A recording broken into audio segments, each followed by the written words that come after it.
Profile बनाया है, और प्रोफाइल बनाया है गाजा ब्रिगेड के समर्थकों का। अगर हम राष्ट्रों की बात करें तो कौन से देश साथ खड़े हैं, कौन से देश नहीं साथ खड़े हैं, लेकिन मैं अगर भारत की बात करूं, भारत के मुल्क की बात करूं, तो सेकुलर ब्रिगेड जो अपने आप को मानती है वो गाजा के साथ खड़ी है, वो हमास के भी साथ खड़ी है। लेकिन इजराइल के साथ जो हुआ वो किसी को क्यों नहीं दिखाई दे रहा।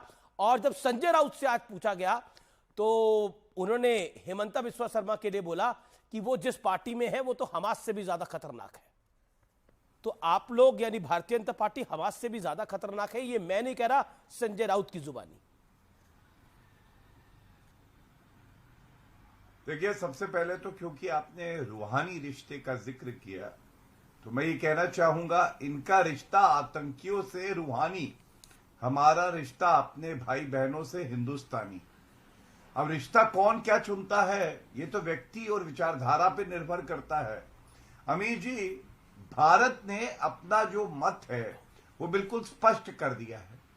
बोलने का अधिकार किसको है? चुनी हुई सरकार को है, प्रधानमंत्री जी को है। मैं इतना ही कहूंगा, ये देश से गद्दारी है कि जब आपको जनता भारत की कह रही है शट अप, तो आप आतंकियों के साथ समर्थन कर रहे हैं उनका, और भारत के स्टैंड के विपरीत अपनी राजनीति चमका रहे हैं। ये चिंताजनक है कि कांग्रेस पार्टी कहती है अपने रेजोल्यूशन में, अमीर जी, कि हम खड़े हुए हैं आतंकी जो संगठन है उनके साथ, क्योंकि उन्होंने एक बार भी हमास की निंदा नहीं करी रेजोल्यूशन में। अब आइए ओवैसी जी पे। ओवैसी जी संविधान की शपथ लेते हैं, संविधान पढ़ भी लेते, केवल कुरान पढ़ने से काम नहीं चलेगा। फॉरेन अफेयर्स जो विदेश नीति होती है ये केंद्र सरकार का विषय है, इसमें और कोई बोले ये उचित नहीं है। और दुख की बात है जो भारत माता की जय नहीं बोल पाया जी, वो लेकिन संजय राउत पर आपने कुछ नहीं बोला, रैली कर रहा है। क्योंकि हाँ, मैं अपनी बात पूरी कर लूं जी,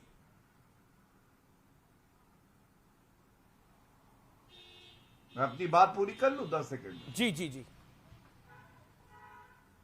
हाँ, देखिए, मैं इतना ही कहूंगा, भारत वो देश है और नरेंद्र मोदी जी वो प्रधानमंत्री हैं जिनको फिलिस्तीन का हाईएस्ट सिविलियन अवार्ड मिला, अमीर जी, और साथ साथ वो इजराइल के दौरे पे भी गए। यही कूटनीति होती है, कब बोलना है, कितना बोलना है और कहां बोलना है, ये देश के प्रधानमंत्री जी को इन सबसे बेहतर पता है। लेकिन दुख की बात है, शरद पवार, ओवैसी, राहुल गांधी, कांग्रेस पार्टी, ये सब के सब जो लाशें बिछी हैं, आतंकियों ने बिछाई हैं, उस पे एक शब्द लेकिन मैं आपसे ये तीसरी बार पूछ रहा हूं, संजय राउत ने जो भारतीय जनता पार्टी को हमास जैसी पार्टी बोला है उस पर आपने चुप्पी क्यों साधी हुई है? अरे संजय राउत तो वो नोटी वाले संजय राउत है ना, जो कहते हैं उखाड़ दिया। अरे जनता ने उनको उखाड़ दिया, उनके बयान पे क्या टिप्पणी करें अमीर जी? पहले अपना राजनीतिक कद बढ़ाएं। केंद्र की सरकार और प्रधानमंत्री जी बोलते हैं ये हमारा संविधान कहता है। संजय राउत को यह भी नहीं पता है कि उनको कब बोलना है, कब चुप रहना है। एक नेत्री के लिए कह रहे थे उखाड़ दिया, बाद में खुद ही उखड़ गए थे और जेल जाना पड़ा था। ठीक है, जवाब ले लेते हैं। के लोग हैं, भाजपा को चुनते हैं, उनका अपमान कर रहे हैं संजय राउत विवेक श्रीवास्तव कहते हैं। जी जी, और बीजेपी की तुलना जी टाइम लिमिट को फॉलो करें। विवेक करते हैं जो आतंकी है। क्या आपको लगता नहीं है कि आपको नरेंद्र मोदी की मुखालफत करनी है, आपको मुखालफत करनी है भारतीय जनता पार्टी की, लेकिन खुलकर आप हमास की भी मुखालफत नहीं कर पाते, और उल्टा इंडिया गठबंधन अलायंस के पार्टनर कहते हैं कि बीजेपी हमास जैसी है? तो हमास को तो कम से कम कटघरे में खड़ा करो। अगर आप बीजेपी को बुरा मान रहे हो तो हमास भी तो बुरी है आपके लिए। नहीं, देखिए, पहली चीज है भारत सरकार है, और भारत सरकार से प्रश्न पूछना हर नागरिक का फर्ज है, हर अपोजिशन पार्टी का फर्ज है, पूछना चाहिए। नहीं पूछेंगे प्रजातंत्र नहीं चलेगा, डेमोक्रेसी ठीक से फंक्शन नहीं करेगी, what ever be the government, what ever be the party in power. Number 1। Number 2, आपने हमास की बात करी। हमास ने जब अटैक किया था सभी ने कहा साहब वायलेंस गलत है, औरतें, बूढ़े, बच्चे मारे गए, इट इज वेरी रॉन्ग। लेकिन at the same time we can not be selective. 75 साल से जो इजराइल कर रहा है, जिसकी वजह से भारत की हर सरकार, हर प्रधानमंत्री, इंक्लूडिंग बीजेपी के वाजपेयी जी एंड कांग्रेस के डॉक्टर मनमोहन सिंह, सब पैलेस्टीनियन कॉज के साथ खड़े रहे। We supported the cause of Palestinians as a nation. We said कि ये जो जमीनें छीनी है इसराइल ने, वापस करे पैलेस्टीन के देश को। 1931 महात्मा गांधी ने यही चीज जूइश क्रॉनिकल में कही, इसराइल बनने के पहले 1936 यही चीज महात्मा गांधी ने कही हरिजन अखबार में कि पैलेस्टीन जो है उसकी जो जमीनें हैं, अरबियों की जो जमीनें हैं, उसके ऊपर अनजस्ट एनक्रोचमेंट ना हो। समस्या अमेरिकी पूंजीवाद है जिसके तहत हमारी सरकार आज प्रेशर में आई हुई है, अमेरिका की लाइन टो कर रही है। तो आप जिसकी वजह नहीं, से आज भारत इनका सरकार stand अमेरिका clear के नहीं हो पा प्रेशर रहा। में है, तो आप जी। किसके प्रेशर में है? उत्तर दे देता तो हूं। विपक्ष किसके इनको प्रेशर में है? जानकारी थोड़ी कम जो है। रूहानी किसी के रिश्ता प्रेशर में जोड़ नहीं रहा है। है, जो हमास हमारा के साथ रूहानी रिश्ता जोड़ रहा है, कोई रूहानी रिश्ता नहीं। नहीं तो फिर नहीं, तो विपक्ष जो किसके प्रेशर के 75 अंदर है? साल से भारत का स्टैंड हेमंता रहा है, हेमंता विश्वा शर्मा कह रहे हैं, 75 साल से बाहर हेमंता का विश्वा stand शर्मा है, ने वही शरद हमारा राव stand है। पवार को सजेशन दिया, हेमंता विश्वा शर्मा ने शरद राव पवार को सजेशन दिया कि अगर आपको इतना ही लग रहा है, अगर आपको इतना लग रहा है तो सुप्रिया सुले को गाजा भेज दो लड़ाई लड़ने के लिए।